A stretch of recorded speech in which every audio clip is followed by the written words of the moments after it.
plano de Deus para a nossa cura, para a sua cura. Existem muitas formas de curar. É só uma que o céu aprova, mas só uma que Deus aprova.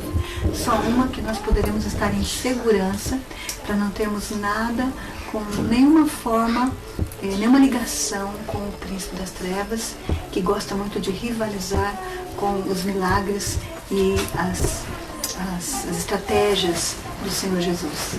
Então, uma só que ele aprova. Vamos ver qual é. Qual que é a sua definição de cura? Estou curado se eu estou livre de sintomas e livre da dor, é isso. Eu estou curado quando, eu já não sentia dor, mas agora eu fiz exame e eu não tenho nenhum sinal de doença mais. Eu quero me ver livre, eu não quero ter que tomar remédio nenhum, nem natural, eu quero estar, né, sem controle de medicação. É complicado a gente ter, às vezes, muitas dragas para tomar, mesmo que seja de plantas. É um controle na sua vida, você tem que lembrar aquilo, horário, e às vezes é incompatível com alguma coisa que você comeu, ou alguma medicação mesmo natural exige que você beba mais água, leite de magnésio. Então seria legal, seria mais tranquilo se a gente não precisasse ter essa dependência, né? Mas às vezes a gente precisa. Então a tua definição de cura é não ter que tomar nada, não ter que se preocupar nem com horário, nem com ingerir nada, né? Nem fazer nenhum tratamento. E de onde vem essa cura que eu tanto quero, que você tanto quer? Tal pessoa em tal lugar tem um protocolo, tem um tratamento excelente, imperdível. A gente precisa conhecer porque é bom para tantas enfermidades. A gente faz aquele tratamento lá, olha, a gente fica bom não só daquilo que a gente queria se curar, quanto de uma porção de outras situações, né? Então, será que vem dos tratamentos? A comida. O seu alimento seja o teu remédio seja o teu alimento. Então tá certo. Então, se eu trocar toda a minha alimentação, eu vou ficar curada. A comida vai me curar, completa e definitivamente. O que eu como vai me curar. Ou então, não precisa nada disso, é só orar, é só ter fé. Nós somos cristãos, somos guardadores do sábado, nós honramos a lei do Senhor, Ele tem uma estreita ligação conosco por isso, Ele nos dá bênçãos especiais por isso. Então a gente só orando, né, e pedindo a Deus forças e tal, para continuar assim, não precisa mais nada. Essa história de tratamento, de mudar comida, tem gente que pensa assim, né? E não depende do terapeuta. Tem um terapeuta, ou tem um médico, ou tem uma pessoa que aquele lá, ele tem experiência, onde ele põe a mão, onde ele põe a fala, onde ele interage, a pessoa realmente, olha, você precisa de ver, é excelente e tal. Só que ele é caro, hein?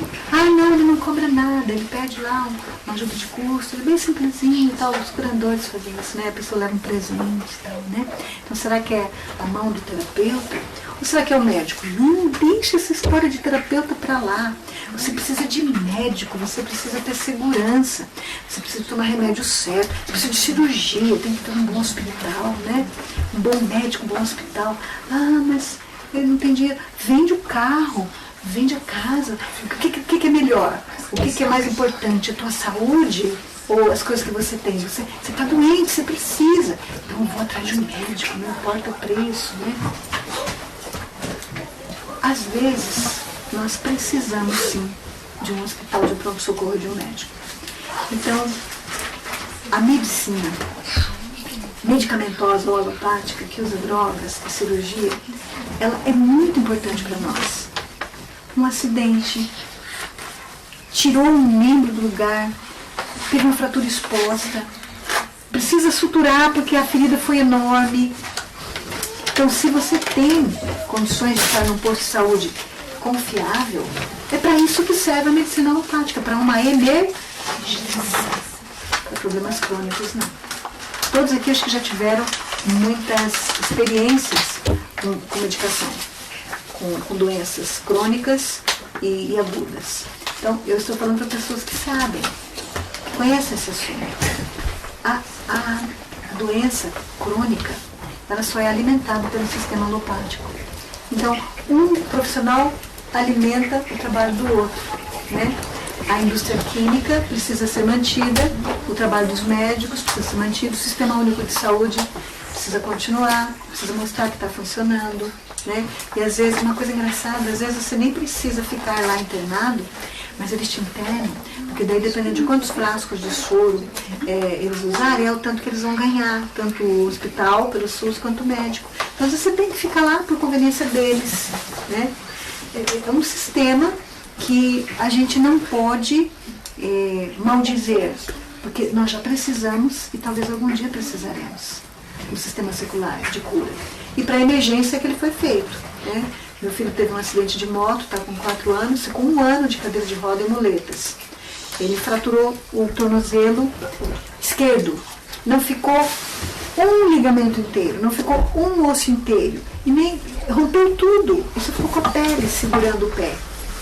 No calcanhar dele, o ossinho aqui do calcanhar, no dia do acidente, subiu aqui em cima da panturrilha, ele viu aquela bola, disse que o sangue estava quente ainda, não tinha entendido o que tinha acontecido, estava lúcido. Tirou o capacete, estava de moto, pegou aquele osso e pôs no lugar, que ele percebeu que o calcanhar dele tinha se deslocado, aqui para a região poplite, aqui para baixo do joelho. Foi internado e nós precisamos gastar, porque pelo Sistema Único de Saúde iria demorar alguns dias para poder sair aquela cirurgia, e ele podia ficar manco ou perder o pé. Então aí a gente juntou tudo que a gente tinha, mais um pouco, nunca pagamos plano de saúde. E meu marido falou que realmente não compensa, porque o que ficou caro ali, nós teríamos gasto muito mais se tivéssemos feito um seguro de saúde para ele desde pequeno, sabe? Então, que Deus nos livre de qualquer emergência, mas o sistema de saúde, tanto o do SUS quanto o particular, eles são muito importantes numa emergência. A gente não pode pensar o contrário disso. Nós não podemos riscar isso da nossa vida enquanto ainda temos esse acesso. É importante, uma emergência é importante. Porém, vocês vão receber um livro do Dr. Luiz Kuhn, que foi o pai da hidroterapia, um alemão, na verdade, não sei se é suíço-alemão, mas a gente vai tirar essa dúvida depois. Um livro do século passado, século retrasado. E ele, quando eu comecei a ler, eu não sabia que era um livro tão antigo, ele falando sobre o sol, e disse que as mulheres precisam só tirar o espartilho para tomar sol. De que ano é esse livro? Aí que eu fui me dar conta que é um livro de teorias milenares sobre a cura. E ele, ali naquele livro, ele diz que mesmo fraturas expostas, ele curou só com água. Eu não estou dizendo para ninguém aqui, se tiver uma fratura exposta, curar só com água. Porém, eu estou dizendo que é possível. Tem ali testemunhos. Um dia que a gente não contar mais com sistema nenhum, água fria, queimaduras. Nós vamos ver qual é o método mais rápido, mais eficiente, que não deixa nem bolha. Água fria. Então, da onde que vem a cura? Será que da hidroterapia? Da mão do médico, do sistema, do terapeuta? A cura verdadeira vem da onde? Bendize, ó minha alma, ó Senhor, não te esqueças de nenhum só de seus benefícios. É Ele quem perdoa todas as tuas iniquidades, quem sara as suas enfermidades, quem da cova redime a tua vida e te coroa de graça e de misericórdia. Então, de onde vem a verdadeira cura? De onde vem? De Deus. Os remédios. Então, por que os remédios? Por que os remédios naturais? Por que a água? Por que as plantas? Por que a pasta de fruta? Por quê? São os remédios de Deus. Deus atua através dos remédios dele. Os remédios dele. Então, porque mas é ele que... Na cidade não tem nada de remédio, né? Na cidade só tem remédio que resolve uma coisa e atrapalha outra. Isso mesmo, exatamente, Danielzinha, exatamente. Deus também pode curar com os remédios de farmácia, dar os remédios da cidade, até a gente não conhecer os dele. Depois que a gente conheceu, ele vai cobrar de nós fazer o certo. Fazer o certo. Porque Né? a gente não... Antes não sabia, né? Antes não sabia. Mas certo, A tá vendo? ignorância Deus perdoa. Exatamente, você está perfeitamente certo. A ignorância Deus perdoa. Da boca dos pequeninos e de crianças de peito, a gente tira o perfeito louvor. E a sabedoria. Cada vez que você for fazer um tratamento num amigo, num familiar, num paciente, num cliente, terapeuta não tem paciente, tem cliente, uma oração precisa ser feita. No momento que você vai pôr a mão naquela pessoa, a gente ora. No momento que você vai dar, nem que seja só um copo de água com limão, a gente ora. Se puder orar de voz alta, em voz alta com ele, melhor ainda. Nos internamentos que fiz com pessoas da nossa família, eu achava fantástico aquilo. Se você aplicasse 10 terapias na pessoa durante o dia, são 10 orações com aquela pessoa. Você sai renovado daquilo, você não tem nem cansaço à noite. É muito bom. Cada procedimento, uma oração. Senhor, esse copo de água com limão em si não tem poder nenhum. Se não for o teu poder e a tua misericórdia. Foi o Senhor que fez a água, o Senhor que fez o limão. E o Senhor que nos orienta a usar. Então é o teu poder. Esse pano molhado aqui, a gente tem alguns vídeos gravados. O que uma toalhinha molhada pode fazer por você? Alguém de vocês já assistiu? Eu tenho muito carinho por aqueles momentos que a gente fez lá no Amazonas, esses vídeos. Eu vou passar para vocês. Mas uma toalhinha molhada não é nada, se não for o poder do Deus da água, né? Do Deus que criou a água, que deu as instruções para molhar aquele paninho. Então a cura verdadeira não vem de nenhum daqueles lugares, nenhuma daquelas pessoas que a gente falou. Vem? Eu ouvi falar desse remédio. Exatamente. A gente precisa acreditar o valor e dar o crédito para a pessoa certa, para o poder certo. Quem decide se vai se curar. Então é um termo simples, né? Eu acabei deixando como estava mesmo. Foi ela que fez para mim. Então, quem é que vai decidir a sua cura? É você que decide, eu quero ficar curado e acabou? É o terapeuta que decide, ou o médico, ou quem está cuidando de você? Não, ele não pode morrer. Eu fico muito preocupada quando eu escuto, já ouvi pessoas dizendo, fulano não pode morrer, ele é bom demais para morrer. Não, Deus não vai fazer isso comigo, é meu esposo. Deus não pode fazer isso conosco, que é nosso filho. Não, Ele não vai permitir isso, é nossa esposa, é nossa irmã. Não, ele não vai morrer, ele não pode morrer. Ou então o contrário, né? Ai, Jesus, eu não quero ver esse problema no meu filho. Eu te suplico, tira a vida dele. Antes que o mal piore, eu não quero ver meu filho nessa situação. Eu não criei meu filho para isso. Por favor, eu não vou dar conta de ver. Eu não vou conseguir. Por favor, tira a vida do meu filho. Aí o Senhor responde, basta, não me fale mais nisso. A vida do teu filho está na minha mão. Eu que sei o que eu faço com a vida. Eu que sei o que permito com a vida. Eu, o Deus onisciente, é que sei e que vou decidir quem é que deve se curar ou não. É gostoso ouvir isso? Não. De primeira mão não é mesmo. Mas depois quando a gente para pensar, não é isso mesmo que tem que ser? Não tem que ser assim? Porque o que adianta a gente lutar por uma vida que vai desonrar a Deus depois? Vocês já devem ter ouvido histórias, principalmente de mães que insistiram demais com Deus. Ai, eu queria tanto um bebê, eu queria tanto um filho. Demais, mas depois essa criança... depois de muito desejo, depois de muito preparo, essa criança, por uma enfermidade ou por uma fatalidade ou qualquer coisa que não se consegue explicar, ela morre. E essa mãe quase morre junto. E ela insiste tanto com Deus, para que essa criança viva. E Deus, quem sou eu para explicar isso para vocês? Mas já vi situações em que a pessoa insistiu tanto que Deus fez o que a pessoa pediu. E foi pior para todo mundo. Nesse caso em específico, esse menino cresceu para desonra, muito desobediente, não deu nenhuma alegria para os pais, e ainda depois de adulto ou de jovem, teve uma morte muito violenta, muito trágica, muito pior do que se tivesse morrido o bebezinho. Mas a mãe insistiu demais, porque queria muito aquela vida, aquela cura, aquela situação. Então, quem decide se a pessoa vai se curar ou não é uma pergunta muito importante a ser feita. É um assunto muito importante para a gente meditar e para nós exercitarmos a nossa humildade, a nossa confiança em Deus. A decisão de cura não é nossa. Nunca deve ser nossa. Nem como paciente, nem como parente do paciente. Nós precisamos confiar naquele que sabe o futuro, que conhece o futuro.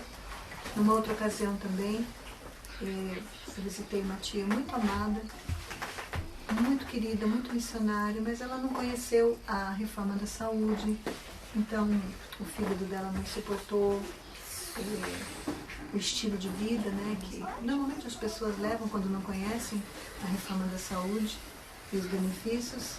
E ela estava assim, já com metástase, o fígado bem comprometido, e veio uma prima minha para fazer uma visita ali de conforto.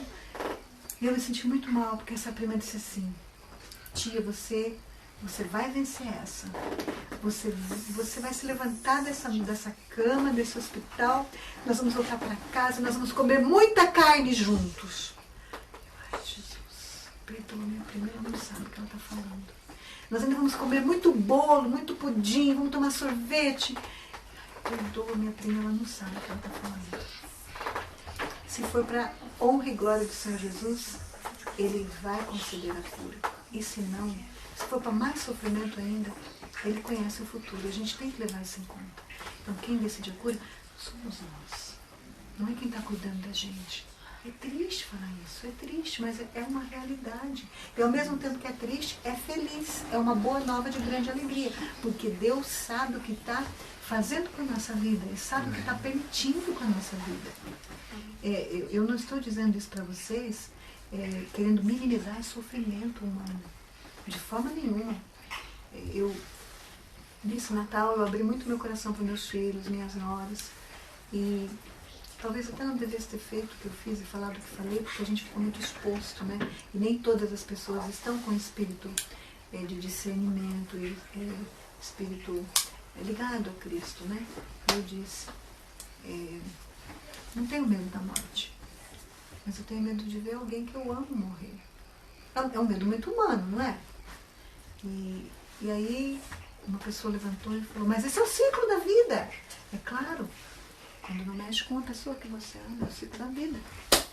Tinha também um vídeo há pouco tempo falando sobre controle de população. É um dos grandes propósitos da liderança mundial, diminuir a população, para que haja comida para todos, né? Para que haja a sustentação no planeta. Então está ficando insustentável a vida no planeta. É muita gente. É muita gente. Então, sabem vocês já sabem, né, que há sim corporações ou uma conspiração contra a vida humana para diminuir a população para ficar sustentável a vida no planeta. Então, é uma senhora muito ilustre, muito culta, parecia uma miss, sentada muito ereta, com uma voz assim muito convincente, uma senhora já grisalha falando a respeito do controle da população, mas não controle. Fala inglês? Assim, em eliminação de população. Aí eu pensei, ótimo, começa com os filhos dela então. Começa com ela, se ela acha que é tão importante, né? Isso é tão necessário, né? Falando tão bonito.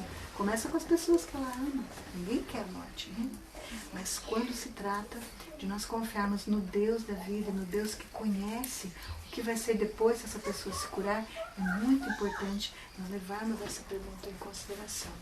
Quem é que decide se vai se curar ou não? Né? Aqui, alguém gostaria de ler?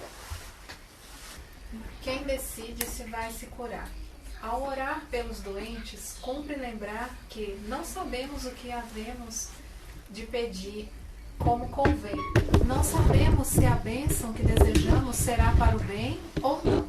Isso, esse é um verso conhecido, né? Orar pelos doentes, cumpre lembrar que não sabemos de pedir como convém.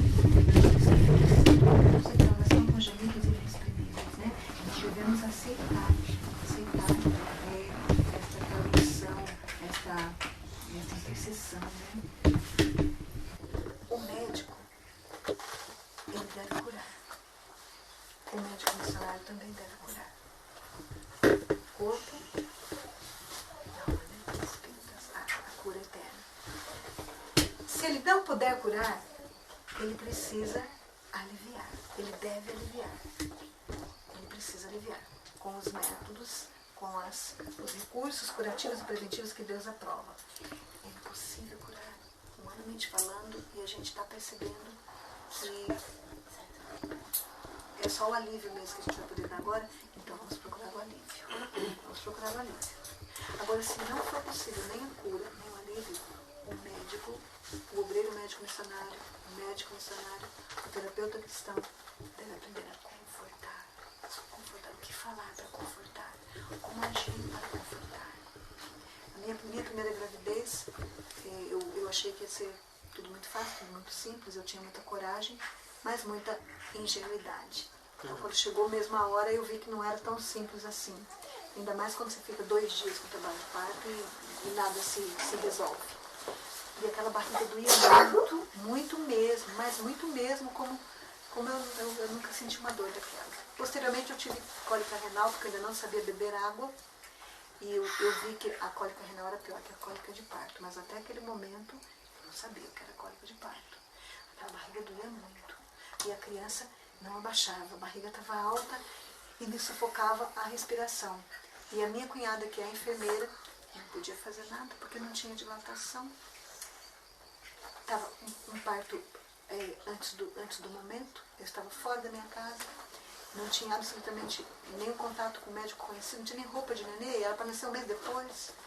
Tudo que ela podia fazer era me confortar. Então ela pôs a mão na minha barriga e eu nunca esqueço aquela mão. Ela passava a mão, ela quentinha a mão dela, suave, e o rosto dela dizia que ela estava preocupada comigo. Então aquilo foi um conforto. Ela não podia nem me curar, né? E na verdade nem aliviar, mas ela me confortou. Foi muito bom. Aquela massagem que ela fez foi muito confortante, foi muito boa. Nós precisamos aprender esses passos, né? Ainda em quem decide se vai se curar. Deus conhece o fim desde o princípio. Conhece de perto o coração de todos os homens. Lê todo o segredo da alma. Sabe se aqueles por quem se fazem as orações haviam ou não de resistir às provações que lhes sobreviriam, houvessem eles de viver. Então, ele sabe como vai ser a vida da pessoa depois dessa cura, né? Ele somente sabe. Só Deus pode saber isso. Então, nós precisamos confiar nesse Deus. Sabe também se sua vida seria uma bênção ou uma maldição para si mesmos e para o mundo. Esta é uma razão pela qual, ao mesmo tempo que apresentamos nossas petições com fervor, devemos dizer: todavia não se faça a minha vontade, mas a tua. Lucas 22, 42. Então ele sabe se essa vida será uma bênção ou uma maldição para si mesmos e para o mundo. Requisito para receber a cura: se ouvides atento a voz do Senhor teu Deus e fizeres o que é reto diante dos seus olhos, e deres ouvido aos seus mandamentos e guardares todos os seus estatutos, nenhuma enfermidade virá sobre ti, das que enviei sobre os egípcios, pois eu sou o Senhor que te sara. Êxodo 15, 26. Lá na última frase do nosso banner, eu sou o Senhor que te sara. E ele usa os instrumentos que se colocam nas mãos dele e usa os métodos dele, né, para essa cura. Muitas vezes a gente não quer as doenças dos egípcios, mas a gente quer ser curado por Deus, a gente não quer doença. Mas se a gente se submeter aos magos do Egito, a gente vai ter que ter as doenças dele. Então nós temos que andar segundo o conselho do Senhor e pedir para Deus misericórdia, para que todos os dias a gente ouça e a gente obedeça, para que nós possamos ser livrados dos remédios egípcios, das drogas. Porque na realidade aqueles magos, eles tinham as suas feitiçarias. E hoje as feitiçarias que a gente conhece é onde?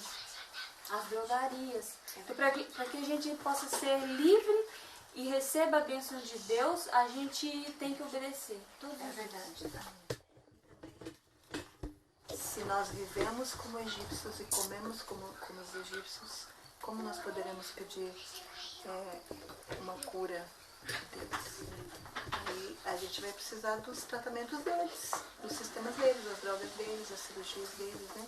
E a Andressa Marvila é uma das nossas alunas que já tem um ministério muito abençoado no Rio de Janeiro, e ela trabalha muito com casos de câncer, né, e ela fala: Você não quer cortar da alimentação a carne, a gordura, o comer em demasia, o não disciplinar o horário, o açúcar branco, as sobremesas, o refrigerante, o queijo, o leite. Você não quer cortar?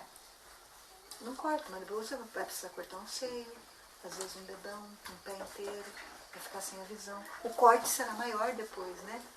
Então, a gente precisa pensar. Ou viver para sempre tomando remédio. Ou viver para sempre tomando remédio e danificando o lóbulo frontal, né? Muitas pessoas chamam sobre si a doença pela condescendência consigo mesmas. Não têm vivido segundo as leis naturais ou os princípios de vida pureza. Outros têm desconsiderado as leis da saúde em seus hábitos de comer e beber, vestir ou trabalhar. Frequentemente é alguma forma de vício a causa do enfraquecimento mental ou físico. Ainda conselhos Ciência do Bom Viver, 1228. Obtivessem essas pessoas a bênção da saúde e muitas delas continuariam a seguir o mesmo rumo de descuidosa transgressão das leis naturais e espirituais de Deus. Raciocinando que, se Ele as cura, em resposta à oração, elas se acham em liberdade de prosseguir em suas práticas nocivas, condescendendo sem restrições com apetites preventivos. Se Deus operasse um milagre para restaurar a saúde dessas pessoas, estaria animando o pecado. Mesmo livro, né? Ciência do Bom Viver. Então, é preciso mudança, é preciso ação. É trabalho perdido ensinar o povo a volver-se para Deus como aquele que cura suas enfermidades, a menos que seja também ensinado a renunciar a hábitos nocivos. Eu costumo dizer que nós comemos a doença. Nós comemos a doença. Agora tem que parar de comer a doença, irmão. Jesus está te curando. Jesus te mostrou caminhos de alívio e de cura, de prevenção. Agora tem que parar de comer a doença. Parar de ingerir aquilo que provoca a doença. Parar com aquele hábito, né, que provoca a doença. Para que recebam sua bênção em resposta à oração, devem cessar de fazer o mal e aprender a fazer o bem. Seu ambiente deve ser higiênico, corretos os seus hábitos de vida. Devem viver em harmonia com a lei de Deus, tanto a natural como a espiritual. Mesmo livro, página 228. Ah, tá, mas não é só ter fé? Meus irmãos, qual é o proveito se alguém disser que tem fé e não tiver obras? Pode acaso semelhante fé salvá-lo? Tiago 2,14. Fé com ação. A nossa parte na cura. Os que buscam a cura pela oração não devem negligenciar o emprego de remédios ao seu alcance. Não é uma negação de fé usar os remédios que Deus proveu para aliviar a dor e ajudar a natureza em sua obra de restauração. Desculpem, eu vou ler novamente. Os que buscam a cura pela oração não devem negligenciar o emprego de remédios ao seu alcance. Isso mesmo. Não é uma negação, como alguns pensam. A sua fé é insuficiente, não, porque se você tivesse fé suficiente não precisaria de remédios. Mas a revelação nos fala que não é negar a fé usar os remédios que Deus proveu para aliviar a dor e ajudar a natureza em sua obra de restauração. Não é nenhuma negação de fé cooperar com Deus e colocar-se nas condições mais favoráveis para o restabelecimento. Então, Ciência do Bom Viver, 232. Há entre nós bons médicos com bons centros de vida saudável que não usam recursos, nem hidroterapia, nem geoterapia, nem medicação, nem fitoterapia, porque eles não concordam, eles acham que não é necessário. Mas a revelação foi clara aqui para nós, não é negar a fé. Né? Não é negar a fé. Os 3 elementos de cura. A reforma de hábitos, agentes curadores da natureza e o poder de Deus. Então, a reforma de hábitos, qual o outro? Estão conseguindo ler? Abaixo da reforma de hábitos, agentes curadores da natureza, que é o que nós estamos nos dispondo a aprender nesse curso, os agentes curadores da natureza. E o poder de Deus. Eu colocaria o poder de Deus primeiro, eu acho que isso não vem em ordem, né? Mas é preciso ação da nossa parte, é preciso conhecer os métodos simples de Deus e saber que só vem de Deus esse poder. Que não são esses elementos que vão nos curar. Irmã, Sim. eu entendo que a partir da sua vontade através dos métodos é que Deus pode usar o poder dele. Sim. Por que ele como ele curava nos tempos dos discípulos, dos apóstolos? Ou falar, ou pegar a mão, ou mandar uma palavra. Por que hoje tem que ter os métodos? Isso é revelação. Né? Por quê? Contrafação. Contrafação o inimigo faz também. Né? Então nós precisamos hoje da verdade presente para a cura. E a verdade presente hoje envolve a mudança do estilo de vida e a adesão à reforma da saúde. Isso num claro assim diz o Senhor. Eu comparei o livro do Luiz Cunha com os escritos da irmã White. Tudo o que ela ensina, ele também ensina. Então, é um livro fabuloso que meu filho está fazendo a gentileza de escanear, transformar em PDF para nós, e todos vocês terão. Eu vou passar para vocês isso por e-mail ou de alguma outra forma. Se eu conseguir já pôr no grupo, eu vou colocar no grupo. E vocês vão poder ler. Leiam, porque apesar de ser muito antigo, os testemunhos são muito poderosos. E todos eles têm nome e endereço. Claro que ninguém mais existe, né? Porque em quase 2 séculos. Mas estão lá, né? Testemunhos poderosos na cura pelos agentes da natureza com o poder de Deus, né? A bênção do Senhor é que enriquece, não traz consigo dores. Provérbios 10, 22. Ela não traz maldição com seu uso ou efeitos colaterais, como já foi comentado aqui. Um exemplo de maldição, a quimioterapia. Outro exemplo, o tal do omeprazol. O omeprazol é uma medicação proibida nos países de primeiro mundo. A longo prazo ela traz muito, muito mais malefício do que benefício. Se você algum dia tiver alguma dificuldade gástrica, é a linhaça. É a lignina da linhaça que vai curar o seu estômago e não o omeprazol. Ele traz mais maldição do que bênção. Também a bênção do Senhor, os recursos do Senhor não enfraquecem o corpo. Há muitos modos de praticar a arte de curar, mas só existe um aprovado pelo céu. Os remédios de Deus são os simples agentes da natureza que não sobrecarregarão nem enfraquecerão o organismo mediante suas fortes propriedades. Quais são os remédios? Ar puro, exercício, água pura, a morada limpa e aprazível acham-se ao alcance de todos, com apenas pouca despesa. As drogas, porém, são dispendiosas, tanto no gasto de dinheiro como no efeito produzido no organismo.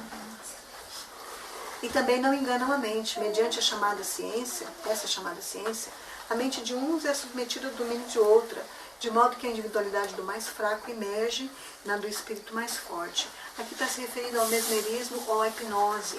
Já existem dentistas que fazem extrações dentárias sem anestesia, mas com hipnose. Então, muito cuidado quando for se submeter a qualquer um desses tratamentos com hipnose. Você precisa estar por dentro de qual é a técnica que ele vai usar, né? E também os remédios de Deus não enganam a mente. Porque tem técnicas aceitáveis de hipnose? Nenhuma. A irmã White é bem clara em dizer, né? A hipnose, ou o mesmerismo, é aquela técnica em que você submete a tua mente ao domínio de outra e você nunca mais fica livre. Nunca mais você fica livre. Você não é mais uma pessoa única com Deus, exclusiva com livre-arbítrio. Você fica à mercê daquela pessoa que te... A gente vai estudar um por um essas técnicas alternativas ou não? Nós vamos ver. Esse livro tem todas essas artimanhas do inimigo. Mas, por exemplo, atualmente existem outros tipos de hipnose. Quando tu vê várias imagens sem noção, sem sentido ou nexo, a música, a iluminação. A música de repetição é um meio de fazer com que a nossa mente entre em por exemplo, assim, vamos dizer, eu entrei no YouTube. Na hora que eu abro um vídeo, tem, vamos dizer, anúncios que eles começam a jogar hipnose. E eu sei porque eu vi uma pessoa falando que isso é hipnose. Sim. Que é usado porque as pessoas compram, entendeu? Sim. É uma forma de marketing, né? Para vender. Então, o mundo de empresas e de compra e venda hoje está muito mesclado, ou muito misturado.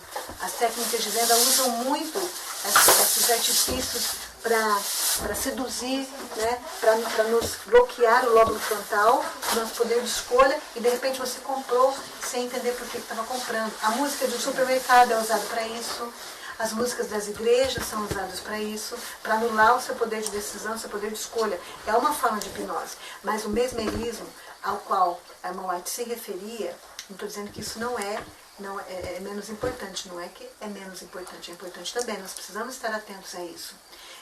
Mas o que ela se referiu aqui é quando eu me submeto, eu ponho a minha mente nas mãos de uma outra pessoa pratica ou impõe para mim uma forma de controle mental. E eu me permito isso. Quando é uma compra, é ruim, mas se você passou por isso uma vez ou outra e comprou, acabou. Não tem ninguém ali te controlando agora. Mediante essa chamada ciência, a mente de uns é submetida ao domínio de uma outra, de modo que a individualidade do mais fraco emerge na do espírito mais forte. Tem algumas pessoas que, inclusive, falam que aqui entram as técnicas psicoterápicas, sabe? Eu não posso concordar por completo. Eu estudei algum tempo em faculdade de psicologia e continuo estudando de forma autodidata. Eu vejo a psicoterapia como um processo de sugestão. Mas o que é a educação se também não é um processo de sugestão? Eu sugestiono para você essa matéria e você aceita se você quer. A diferença, quando tem o mesmerismo ou a hipnose, é que não é uma sugestão sem coerção. Eu vou acabar te coagindo a isso, te levando, te induzindo a isso, te forçando com os meus métodos. Daniel Spencer fala muito disso. A Guerra dos Sentidos. É muito importante que vocês assistam, quem não assistiu, porque fala muito sobre essas mensagens, né? Ou essa forma de uma mente submeter a outra. Então, na cura existe muito disso também. Se você vai a um iridólogo, se você vai a um acupuntor, se você vai tomar remedinhos homeopáticos, você está submetendo o seu corpo e a sua mente para essas pessoas que utilizam essa cura que não procede de Deus, que é muito perigoso. E aí, os danos, os males disso, a gente não consegue enumerar. Nós vamos conversar sobre isso amanhã, de uma forma com detalhes, com bastante exemplos, né? Uma pessoa executa a vontade de outra. Ó, você tem que fazer assim, desse jeito aqui. Na verdade, eles usam, junto com essa sugestão, as seduções, né? Ou a imagem, ou a repetição, ou métodos de relaxamento. Eu já vi fonoaudiólogas que o paciente dorme. Ela faz o que ela quiser, o paciente dormindo. A pessoa dorme. Né? Dorme. E quando eu fiquei sabendo de técnicas para relax, eu comecei a aplicar na minha família. Pessoas que estavam muito ansiosas e tal. E um deles também dormiu. Eu fiquei um pouco assustada, sabe? Então, hoje eu ensino a técnica da respiração, só. Eu não faço mais aquela indução. Porque realmente você está pondo sobre um nível dominador de outra mente, né? E não é isso que o Senhor Deus deseja para nós. Nem se for para conseguir uma cura, né? Esse método de cura, que usa a hipnose, tem sido empregado por pessoas que ignoravam sua natureza e tendências reais, que acreditavam ser ele um modo de beneficiar os doentes. Mas a assim chamada ciência baseia-se em falsos princípios. É estranha a natureza e princípios de Cristo. Essa cura não conduz àquele que é a vida de salvação. Aquele que atrai as mentes para si leva-as a separar-se da verdadeira fonte de sua força. Arriscam o bem-estar espiritual. Não encorajam a obediência às leis de Deus e de saúde. Existe cura sem mudança de vida?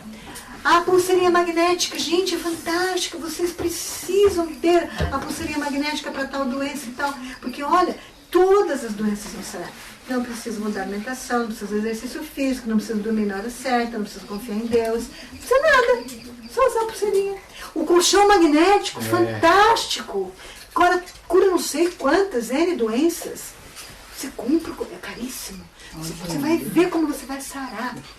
Não precisa mudar hábitos. De novo, tudo outra vez. Não precisa mudar a alimentação, não precisa beber água. Não precisa mudar o estilo de vida. Ou então, superalimentos. Goji berry.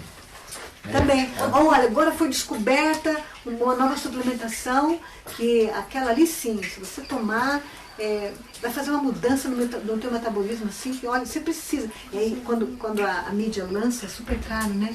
De começo, assim, aquela moda é muito cara.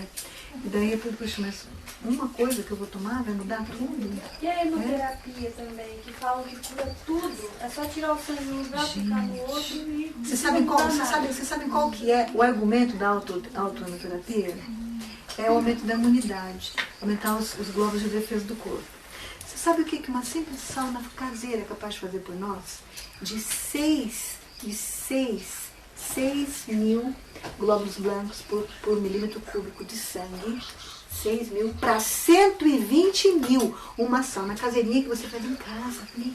Fácil, simples, com uma lona, chaleira. né? Uma chaleira. Aumenta a tua imunidade dessa forma. Por que eu vou usar seringa para tirar o meu sangue? Olha todo o risco de contaminação. Seringa para tirar o meu sangue e depois eu vou injetar o meu sangue em mim de novo para aumentar meu sistema de defesa, meus glóbulos brancos. Se uma sauna, se um banho de banheira vai fazer o mesmo efeito. E o pior é que eu vejo gente fazendo autoimunoterapia repetidamente. E ela não melhora e ela continua fazendo. Hoje nós tivemos aqui a presença de uma pessoa que está com metástase, fazendo autoimunoterapia há não sei quanto tempo. Não está fazendo diferença nenhuma. Quer dizer, está fazendo essa diferença pior para a vida dela. Ela continua fazendo. Parece uma hipnose. Não compreendo. Não está fazendo resultado positivo nenhum na vida dele. Ele continua fazendo. Será que é por conta da excentricidade? Da agulha entrando, tirando, ou prazer mórbido, né? Estranho. É uma impressão nesse método que a pessoa é como se ela fosse autossuficiente para se curar, né? Exato, você tocou no ponto. Eu não preciso de nada nem de ninguém. A cura, de onde vem a cura? De mim mesmo. Fica claro, né? Quando a gente chega nessas conclusões que Deus está mostrando pra gente. De onde vem a cura? É dele mesmo. Você pode, se acha que pode. Tudo que você pode, você é capaz. Tudo é possível, basta você acreditar em você. Isso é muita filosofia atual, né? É um processo de empreendedorismo, de coach, de impulsionamento da vida financeira. Só depende de você sair do ponto A e do ponto B. Eu não posso falar mal desse sistema. Porque eu fui muito ajudada nesse sistema antes de começar a propagar esse curso. Eu tinha medo, estava engessada. Então, uma grande jornalista que trabalha com coach, que trabalha com... Eles têm uma palavra, empoderamento das pessoas para elas poderem sair do ponto A e do ponto B. Ela me ajudou muito com efeito. Eu oro muito por ela até hoje.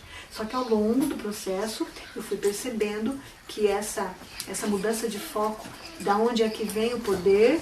A filosofia. A filosofia por trás não tinha nada a ver com o meu Deus, com a minha fé. E até quando eles pediam para fazer vídeos falando de onde vem o seu poder para empreender, a sua motivação para empreender, grande empreendedora, né? Eu disse, de onde vem o meu poder, a minha motivação para empreender? Do meu Deus. Do meu Deus, se não fosse meu Deus, eu não faria nada. Sei lá o que eles fazem com esse vídeo, essa parte né? não publicaram. Eu não sei. Eu sei que eu tenho esse vídeo, né? Eu tenho esse vídeo e alguns outros lá. Então eu não posso falar mal. Tem muitas pessoas boas envolvidas nos processos de coaching, ensinar e praticar o coaching. Coaching significa alguém te ajudando a sair do ponto A e ir para o ponto B. A você organizar a tua vida financeira, a tua vida de empresa, né? Escola caríssima. Amanhã eu vou contar para vocês como é que eu caí numa dessa. Eu não paguei nada, eu ganhei. Esse foi o problema. Vieram para mim dizendo, olha, é um curso de 11 mil reais, mas para vocês da igreja e para você vai ficar em 4.500.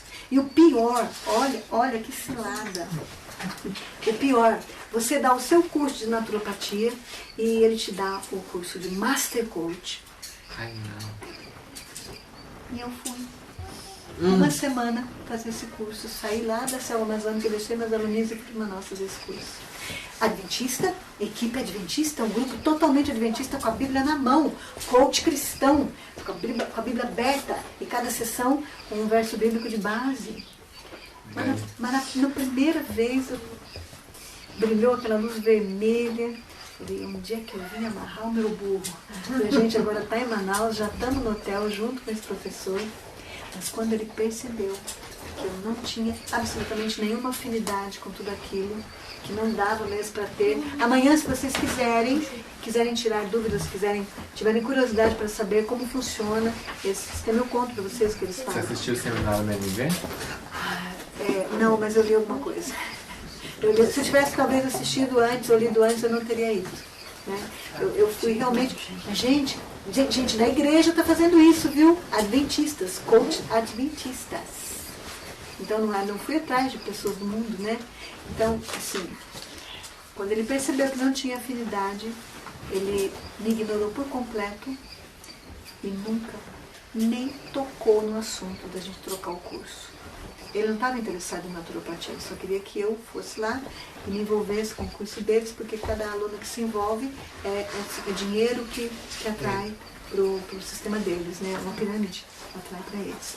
Então, oro muito por todos eles. Tem muitos alunos meus, naturoterapeutas lá dentro. Foi em Manaus, ele envolveu a igreja aceitou. Ele vai no púlpito pregar. E aí ele pega os clientes e depois cobra muito caro as consultas. E todo o sistema deles é muito caro. Nesse sistema de pirâmides, né?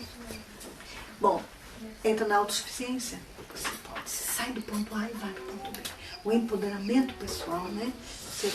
Você merece, você precisa disso. Você tem que sair da mesmice da sua vida. Quem é que decide a cura? É a pergunta que nós tivemos agora há pouco contato, né? A lei da causa para efeito. Nós já lemos Provérbios 26:2. A doença nunca vem sem causa, né? E a essência do bom viver confirma isso. Preocupar-se mais com a causa e não tanto com sintomas. Quando o abuso da saúde é levado tão longe que traz em resultado a enfermidade, o doente pode muitas vezes fazer por si mesmo o que ninguém mais pode fazer. A primeira coisa é verificar o verdadeiro caráter do mal, e então operar inteligentemente para remover a causa. Eu estou muito agradecida a Deus, porque agora eu estou com esperança que nós vamos poder aliviar as dores musculares de pessoas que não têm artrite reumatoide, que não tem osteoporose, que não tem miastenia graves, que é uma doença que ataca a musculatura e as pessoas sentem muita dor.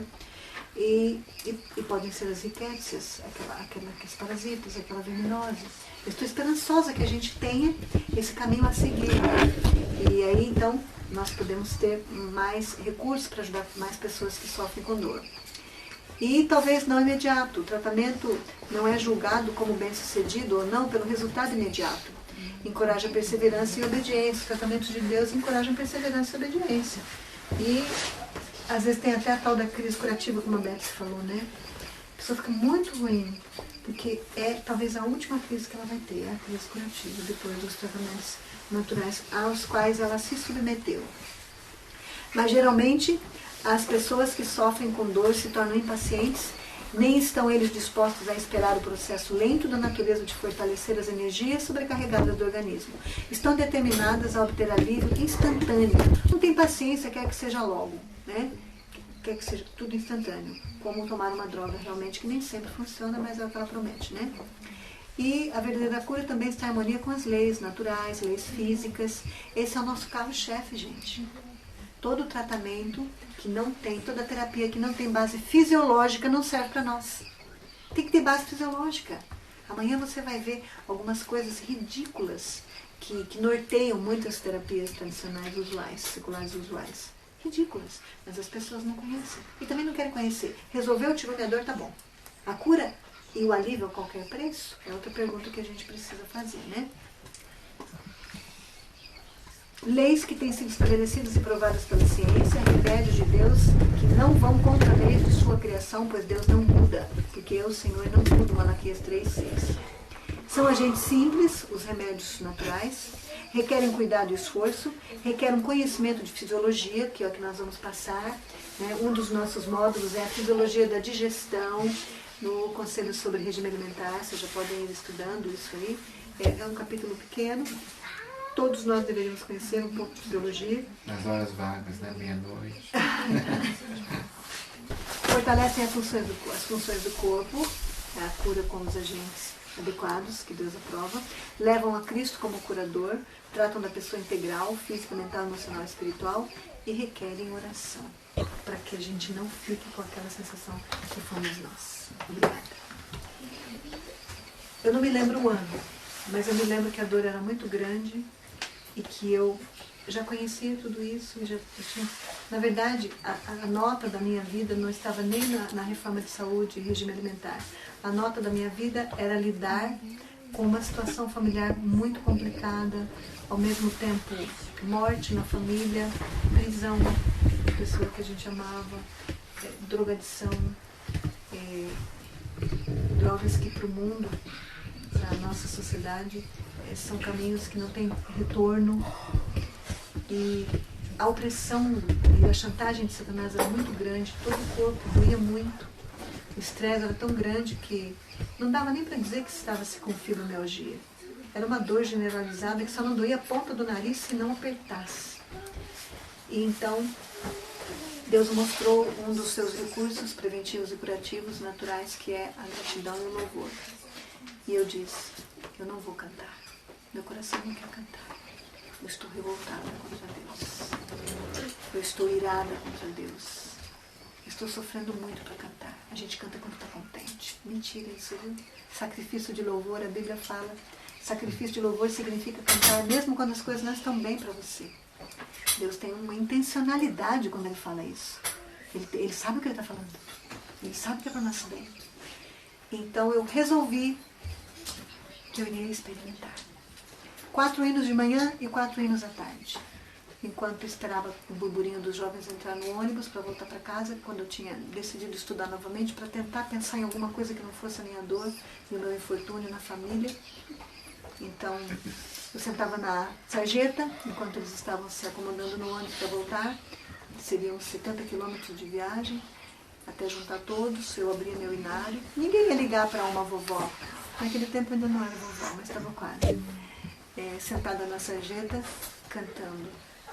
A juventude tem outras coisas para pensar, né? E aí então eu abri meu inário e a primeira estrofe do primeiro hino eu não conseguia cantar, eu só acompanhava com os olhos, com muito ódio, com muita raiva, com muita revolta. Por quê?